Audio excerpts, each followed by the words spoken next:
Oke, ini adalah recap game-game yang telah saya mainkan selama 1 minggu belakang dari tanggal 14 hingga 19 Agustus 2023. Di minggu ini, saya memainkan 36 judul, baik dari demo, full version, sponsor, playtest, dan segala macamnya. Ada 36 judul yang dimainkan. Kemudian, sebenarnya di minggu ini ada beberapa kendala, terutama dari segi internet. Beberapa kali IndiHome-nya putus sendiri tanpa ada kabar apa-apa, sehingga VOD-nya terbagi-bagi menjadi beberapa bagian. Semisal di Senin itu jadi 3 VOD. Jadi di part pertama saya mainkan Islands and Trains, lalu ada Tamarack Trails, lalu ada Max Monster, ada Pusher, Drug Tycoon, lalu ada Demon Lord Reincarnation. Kemudian VOD keduanya ada Zombie Admin, lalu ada Winter Falling. Kemudian ada Winter Falling lagi, lanjutan, lalu ada Played Up. Kemudian ada War Factory, ada Cypher Zero, lalu ada Ligo dan Witch Hand. Kemudian di Rabu Kamis saya memainkan berapa ini? 13 judul, ada Land Nama, ada Boomerang X, ada Crypt of the Necrodancer, lalu Other War, lalu ada Stacklands, My Friendly Neighborhood, lalu ada My Child Lebensborn, ini versi yang remaster yang saya mainkan. Kemudian ada Zachisa, Defense of the Cryon Dimension, lalu ada Harvest Island, lalu ada Metadu, ada Grimoire Groves, ada Freeride, dan Cave Blazer. Kemudian di sesi Jumat Sabtu, selesai saya streaming kemarin malam jam 8 mulai, tapi karena kemarin sepertinya lelah keluar rumah, jadinya ketiduran hingga jam 12 dan tidur lagi jam 1 hingga jam 3. Kemudian akhirnya memutuskan untuk mulai streaming tadi pagi jam 7.30 sampai jam 4.30an tadi sore. Begitu. Sama seperti sebelumnya ada kendala juga dengan IndiHome sehingga VOD-nya terbagi dua. Di part awal saya memainkan Junkinator, Piper Planet, kemudian ada Doodle God Universe, ada Bionic Bay, ada Escape from Lavender Island, ada Samurai Kento. Kemudian dilanjutkan di part ke selanjutnya. Wih, salah ini. Ya udahlah. Di part selanjutnya saya memainkan Piper Planet, melanjutkan karena kepotongnya di sini. Lalu ada Witches, kemudian ada Paranormal Mission, ada DIGS, lalu ada Doodle Cat Universe sebenarnya di sini kalau tidak salah. Di part kedua. Lalu ada sebentar. DIGS, not DICKS, DIGS with G, dig, not dig. That's a two different word. Kemudian ada Last One Standing Royal Massacre. Kemudian ada Pokemon Unite. Sebenarnya Pokemon Unite tidak termasuk ke plan di hari ini, tapi karena ada beberapa teman sesama streamer atau sama player Pokemon Unite yang mengajak main, jadi akhirnya main. Ada Mr. Y49 tadi yang main bersama, lalu ada Sion Bihar, lalu ada Bang Hype Iskon juga tadi ikut nimbrung. Seharusnya memainkan 2 game lain, yaitu Curiosity dan Micro Civilization, tapi memutuskan tidak jadi, mengingat saya mesti mempersiapkan beberapa hal sebelum streaming malam ini. Itu saja. Oke, kita masuk ke beberapa klip yang menurut saya cukup menarik dari beberapa game yang saya mainkan di minggu ini. Bentar ya. Pertama ada klip dari game My Friendly Neighborhood. Sebenarnya saya dulu pernah mainkan demo ini, dan ini sebenarnya game panjang yang kayaknya ini rekor karena sebelumnya saya tidak pernah memainkan game panjang berturut-turut selama 3 minggu berturut-turut. Ini sudah minggu ketiga saya mainkan game ini dan seru. Game ini genrenya ada survival horror, kemudian ada psychological horror juga. Dan bagi Anda yang mungkin ingin mencari game FPS seperti ini, kan first person shooter ya, tapi ada genre horornya, saya sangat menyenangkan game ini. Dulu sekali, kira-kira Februari atau Maret 2022, sebelum terjun ke dunia playtesting dan streaming, demo-demo seperti ini, saya mainkan area demo di basement ini, sehingga basically semacam mengulang kembali memori yang telah lama terkubur. Begitu. Dan akan dilanjutkan lagi minggu depan insya Allah. Suka sekali dengan game ini, jadi sampai sekarang senang memainkan game ini meskipun hanya sekali seminggu. Kemudian ada game kedua, Ini Boomerang X. Kalau suka dengan tipe FPS, ini kayaknya mirip-mirip dengan Apex atau Valorant dari sudut pandang point of view-nya. Karena konsepnya sederhana, Anda hanya perlu melempar bumerang yang sedang dipegang ini ke para musuh-musuh yang akan datang, seperti laba-laba, kemudian ada lebah, dan ada beberapa contoh musuh lainnya. Agak ragu sebenarnya untuk meragukan game ini, karena reviewnya agak mix sebenarnya kalau dibaca-baca. Mostly positif, cuma terlalu susah rasanya. Tapi menarik, jadi kayaknya mungkin akan menyenangkan dan fun dan menarik bagi mereka yang tidak punya skill issue seperti saya. Hehe. Apalagi mungkin bagi orang-orang yang suka game FPS, mungkin akan suka juga dengan tipe game seperti ini. Oke, saya lanjutkan ke game selanjutnya. Selanjutnya ada game yang kayaknya cocok untuk mereka yang mencari game chilling. Semisal Anda ingin ngobrol dengan para viewer, tapi juga tetap ingin nyantai, chilling, mungkin game Doodle God Universe ini bisa dicoba. Tag-nya di Steam ini God Game. Basically, Anda hanya perlu mencampurkan beberapa unsur-unsur tertentu. Semisal di sini kan ada api dan air bisa digabung akan menjadi elemen baru, atau bisa menggabungkan elemen yang telah terbentuk menjadi elemen baru. Sama konsepnya seperti itu. Semisal ini saya sedang memainkan game ini, mencocok-cocokkan saja, basically kemudian masih bisa ngobrol panjang lebar dengan viewer dengan fokus. Kira-kira seperti itu. Kemudian selanjutnya ada game lain, api dan air digabung jadinya uap. Mr. Y, bukan apinya mati. Kalau disiram api dengan air ya mati. Tapi kalau api dan air digabung di game ini jadinya uap kok tadi. Oke, selanjutnya ada game yang agak chilling juga, karena ini basically Anda hanya perlu membangun pulau-pulau, kemudian Anda akan membangun rel kereta api, menghubungkan antara pulau yang telah Anda bangun tadi. Masuk chilling juga, karena basically gamenya tidak banyak yang dikerjakan, kecuali membangun-bangun saja, kemudian menyusun rel-rel untuk menyambungkan area dan menjadi sarana transportasi. Namanya Islands and Trains. Untuk saat ini demonya sudah banyak berubah sebenarnya daripada beberapa bulan yang lalu, tapi masih agak sepi sebenarnya. Semisal di klip ini saya sedang membicarakan tentang kosongnya game ini, karena basically saya hanya membuat pulau dan rel kereta api, tapi tidak ada penghuninya, sehingga kosong kesannya, tidak ada yang bergerak, hanya ada kendaraan-kendaraan yang bergerak. Mungkin juga akan tertarik bagi mereka yang ingin memainkan game-game menyusun-nyusun kereta api seperti fisik, tapi Anda tidak perlu memiliki miniatur kereta api yang fisik tadi. Oke, lanjutkan ya. Selanjutnya ada game Grimoire Groves. Di game ini masih tergolong chilling dan resource management juga, karena Anda basically berperan sebagai seorang penyihir. Penyihir ini nanti akan menyihir tanaman-tanaman yang sebenarnya suka ke Anda, makanya mereka mengikuti Anda seperti ini. Nanti setelah mereka terpukau, terpikat, Anda bisa menanam tanaman-tanaman ini sebelum nantinya bisa Anda panen hasil dari masing-masing tanaman ini. Nanti hasil panennya bisa Anda gunakan lagi untuk meningkatkan ilmu pengetahuan Anda selaku penyihir.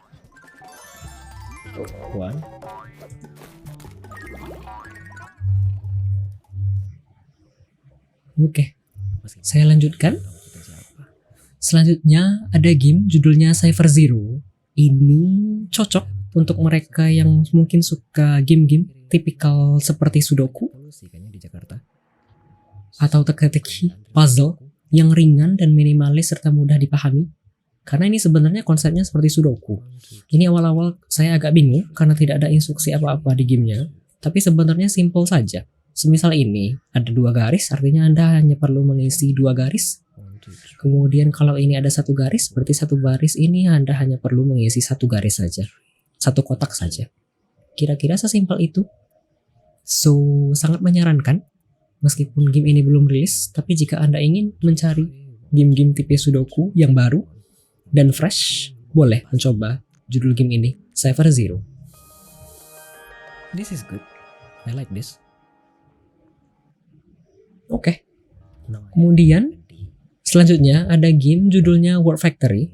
Word Factory ini masih genre puzzle karena di game ini Anda perlu memikirkan bentuk yang bisa dihasilkan dari beberapa pabrik. Jadi Anda perlu menghasilkan bentuk tertentu. Kemudian nanti bisa diolah oleh pabrik lainnya sehingga akan menjadikan huruf-huruf tertentu. Semisal di sini saya perlu membuat huruf B, A, L, D dan saya harus memikirkan kira-kira dari bentuk I yang lurus seperti ini, bagaimana caranya agar bisa menjadikannya menjadi berbentuk B, A, L, serta D. Di klip ini sebenarnya selama sesi ini sebenarnya agak banyak jok-jok racy, banyak jok-jok agak dewasa dengan Mr. Y serta Tuzel, tapi dalam bahasa Inggris. Semisal ya, di sini ini kan saya perlu membuat huruf D. Jadi saya bilang di sini I need to make a D and I need a D, which could mean something else in English but doesn't mean anything in Indonesia. So ya, agak riskan, tapi ya menarik, suka. Sepertinya banyak viewer yang ketika saya main sepertinya tertarik dengan game ini. And yeah, Mr. Y, everyone probably needs a D or probably also don't need a D. Stop it. I don't need it. Now I have to make a D. D is capek. Ya, oke. Selanjutnya, di sesi yang sama saya memainkan game Stop it. Selanjutnya di sesi yang sama saya mainkan game manajemen lagi, tapi ini simple dan sepertinya ini sudah populer di kalangan streamer lainnya karena saya sudah pernah melihat beberapa streamer lain mainkan game ini. Judulnya Stacklands. Basically mencampurkan konsep game solitaire, kemudian I'm sorry. Kemudian Anda bisa membangun komunitas tertentu dengan menggunakan kartu-kartu yang ada. Begitu. Menarik, tapi saya hanya bisa mainkan game ini 2 run saja karena sudah terpikir dan ingin sekali main MFN ketika menyelesaikan game ini. My friend is so... Yes, I need D in my name, else my name would be Ali. Yeah, correct. You are not wrong at all. Oh my god. I don't realize we don't have anything. No. Capek. Oke, saya lanjutkan. Kemudian ada game lain judulnya Played Up. Ini populer sekali sebenarnya. Beberapa streamer yang saya follow juga memain game ini banyak, semacam Tuzel Puzzle, Friend of Elvis, kemudian ada Mas Jiggles. Kemudian ada yang lain juga seperti yang mainkan game ini mungkin offline dan ini populer sekali. Saya dapat key-nya gratis, jadi alhamdulillah bisa mencobakan game ini full versionnya kali ini. Ini masih single player dan tidak ada mod yang dipasang. Mungkin di masa depan akan dimainkan lagi, tapi belum tahu kapan. Oke, saya lanjutkan. Kemudian ada game Zombie Admin. Zombie Admin ini konsepnya ialah game stealthy action karena kerjaan Anda ialah menyelesaikan misi yang berwarna biru ini, tapi di sisi lain Anda harus menyelamatkan diri atau melarikan diri dari segala zombie yang ada yang lewat seperti ini. Tapi Anda bisa mengumpulkan senjata yang diberi warna hijau seperti ini. Kemudian Anda juga bisa menambah darah HP kembali agar Anda bisa tetap fit ketika menjalankan tugas dengan meminum kopi misalnya yang warnanya oranye seperti ini. Menarik. Saya suka Sejujurnya tidak menyangka akan seseru ini meskipun menyerah di level 4 dan belum akan melanjutkan lagi. Tapi ada game yang sama. Mungkin ada yang tahu judulnya Justice Sucks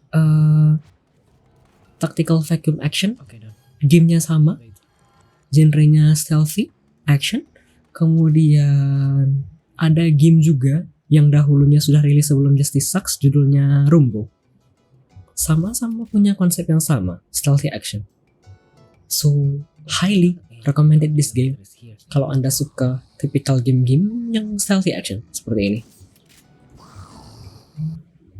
Selanjutnya ada game namanya Witches. Ini saya mainkan tadi. Sejujurnya agak ragu mau menyarankan game ini. Menarik karena RPG, dan kalau kata Mr. Y tadi ketika nonton game ini mengingatkan kepada Hades. Saya yang belum pernah main Hades tidak tahu mau komen apa, tapi seru.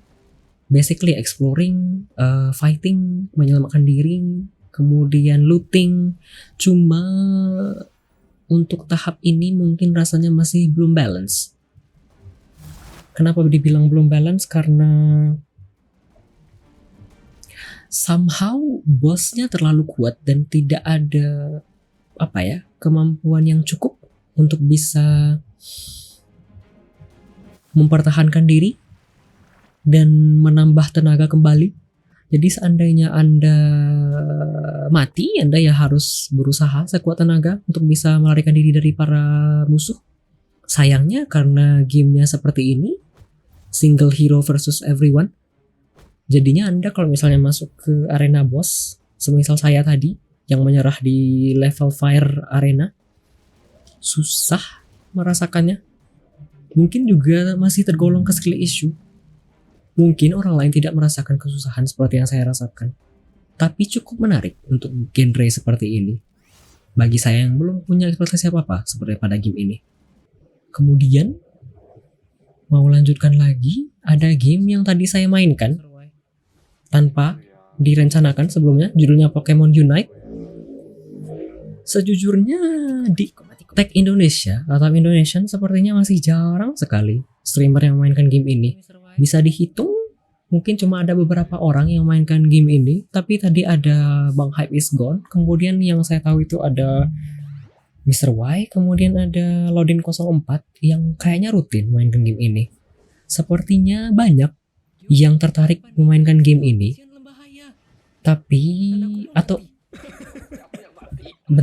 sepertinya banyak yang memainkan game ini, tapi mungkin mainkannya offline sehingga tidak terdeteksi oleh radar di Twitch. Karena kalau dilihat di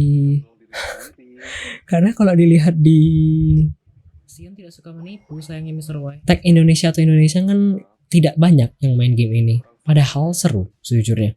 Bagi saya pribadi yang jarang main game multiplayer dan sebenarnya tidak tertarik sedikit pun, akhirnya cukup tertarik karena diperkenalkan dengan game ini oleh Mr. Y.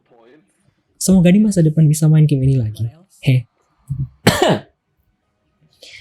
Kemudian saya lanjutkan, ada game Bionic Bay. Ini agak lucu sebenarnya. Gamenya patah-patah ketika dimainkan di full screen, sehingga saya tidak bisa mainkan game ini di full screen seperti ini. Gamenya 2D platformer, mungkin akan mengingatkan kepada para penonton atau para pendengar sekalian ke game The Master's Pupil, game yang 2D platformer puzzle yang menggabungkan unsur Claudemone, lukisan Claudemone, serta platformer dan puzzle, atau ke game satu lagi yang genrenya horror platformer, Limbo. Gamenya sama, tapi game ini tidak sesusah Limbo.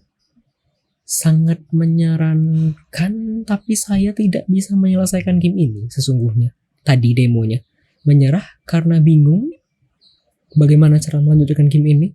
Ketika buka discussion page-nya tidak ada yang komen, jadi mungkin hanya saya saja. Mungkin kembali lagi, mungkin hanya skill issue sehingga tidak bisa menyelesaikan game ini. Mungkin. Oke, lanjutkan. Selanjutnya ada game Samurai Kento. Di game Samurai Kento ini Anda berperan sebagai seorang samurai dan kerjaan Anda ialah mengeksplorasi area, mengumpulkan uang, kemudian membunuh musuh-musuh. Itu saja. Gamenya pixelated, kalau tidak salah di-develop oleh single developer. Developer yang sama dengan game balap-balap yang saya mainkan beberapa minggu yang lalu, tapi saya lupa judulnya. Sama-sama pixel grafik juga. Oh my god. Menarik, tidak membosankan sejujurnya untuk game ini. This is so huge. Oke, saya lanjutkan sisa 3 game lagi. Selanjutnya ada game, judulnya DIGS, Digs, bukan Dig. Game ini genrenya ialah tower defense, basically best tower defense. Anda hanya perlu membuka kotak-kotak ini, diklik kotaknya satu-satu, kemudian nanti akan muncul tower, misalnya seperti ini yang akan membunuh musuh-musuh yang akan berjalan. Kemudian ada area berduri-duri seperti ini sebagai jebakan. Ada juga orb yang gunanya untuk memperlambat jalannya musuh sebelum bisa mencapai ke harta karun yang kita pindahkan jalannya sedikit demi sedikit. Jadi awalnya dari sini, kemudian nanti bisa kita pindahkan sedikit demi sedikit sejauh mungkin. Sehingga musuh tidak akan bisa mencapai ke harta karun ini. Ada 3 difficulty, ada normal, ada medium, dan ada extreme kalau tidak salah. Cukup menarik sebenarnya. Meskipun agak membosankan, tapi cukup menarik sejujurnya untuk game tower defense. Ada hal baru yang rasanya ditawarkan di game ini. Kemudian ada game selanjutnya, judulnya My Child Lebensborn Remastered. Sepertinya game ini sudah cukup populer bagi para penonton atau para gamer lainnya. Ini ada unsur Nazi, Jerman, kemudian ada unsur Norwegia, kalau tidak salah. Konsepnya VN, narratif interaktif. Sayang, saya tidak tahu apakah memang intensional, tapi sebenarnya segala hal yang dikerjakan di game ini terasa sangat terbatas. Mungkin memang intensional, mengingat anak ini merupakan anak yang diadopsi, serta Anda hanya punya sedikit waktu untuk melakukan segala hal di kehidupan ini, di kehidupan di game ini selaku single parent. Itu saja sepertinya. Cukup menarik, meskipun agak frustrated ketika memainkan game ini karena aksi yang dikerjakan sangat terbatas. Oke, selanjutnya game terakhir ada judulnya Max Monster. Ini adalah pixel graphic game, pixel graphic game. Ini gamenya turn based game. Mungkin agak mengingatkan kepada Pokemon atau Koromon. Kemudian bagi saya yang dulu pernah mainkan game demo, judulnya Glitch, yang saat ini belum rilis, game ini sangat mirip sebenarnya dengan Glitch, tapi beda konsep. Karena sama-sama naratif. Konsepnya Anda berperan sebagai seorang monster besar seperti ini. Kemudian Anda nanti harus menyelamatkan, mengamankan seorang anak kecil yang turun dari bumi ke dunia monster-monster ini. Menarik. Tapi karena progres di game ini sepertinya tidak akan bisa dibawa ke full version nantinya, jadi saya memutuskan untuk menghentikan game saya setelah saya kalah dari musuh yang ini, si Gustav. Sudah, itu saja. Habis. Sudah selesai recap game yang telah saya mainkan di minggu ini. Wah. Terima kasih telah mendengarkan cuap-cuap saya di minggu ini. Seperti biasa, terima kasih telah mendengarkan cuap-cuap saya di segmen pertama sebelum kita masuk ke segmen-segmen selanjutnya. Wah, selesai. Hey. Oke, selanjutnya